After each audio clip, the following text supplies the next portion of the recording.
Okay, this is second night Moscow was raided by drones which came from Ukraine. They are officially supported by NATO in every sense.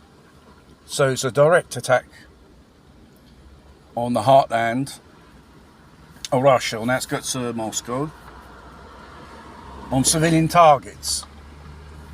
This is an act of war.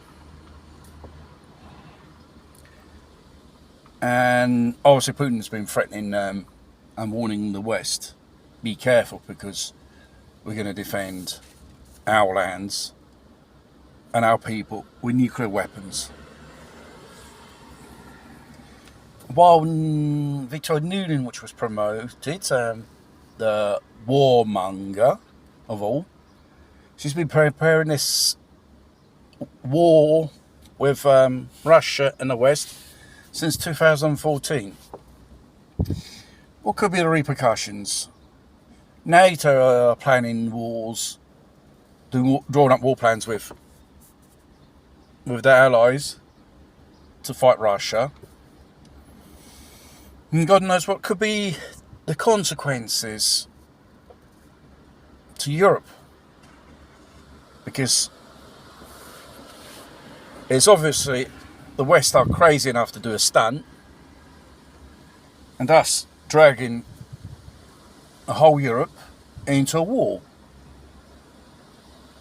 And depending how hostile certain Western countries are, they could be the first ones to be targeted by nuclear weapons.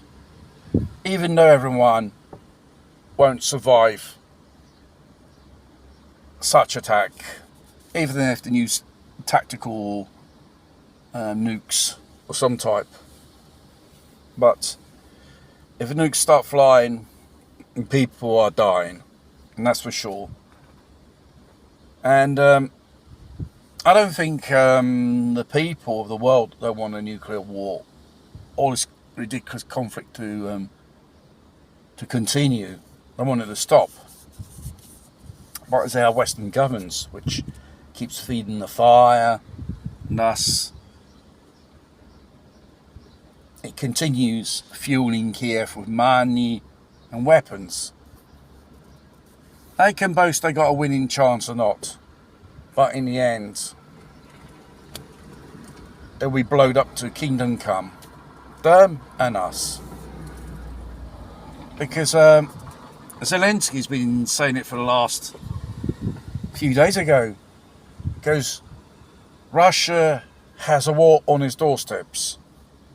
Then you got Victoria Nuland saying, Putin might use nuclear tactics. She said this a few months ago. So they know somehow they were planning all this thing along to arrive at this point. And what point it comes, who no one knows yet. Because in the end, it's just craziness and insanity. The West are ready to engage a war with Russia. And probably the only thing what Russia can do is pushed in the corner by NATO, and that's that. Our country cannot be targets of foreign enemies like NATO attacking their citizens on their soil.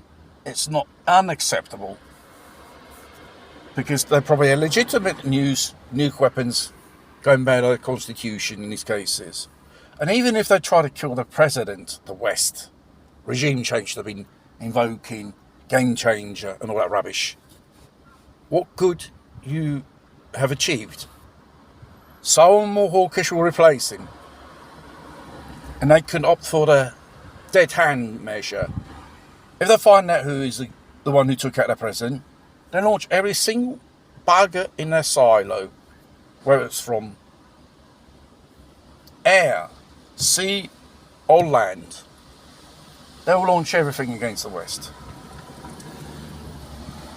The West is playing with fire with Russia, and the fate of humanity is in the hands of these crazy people, or the West.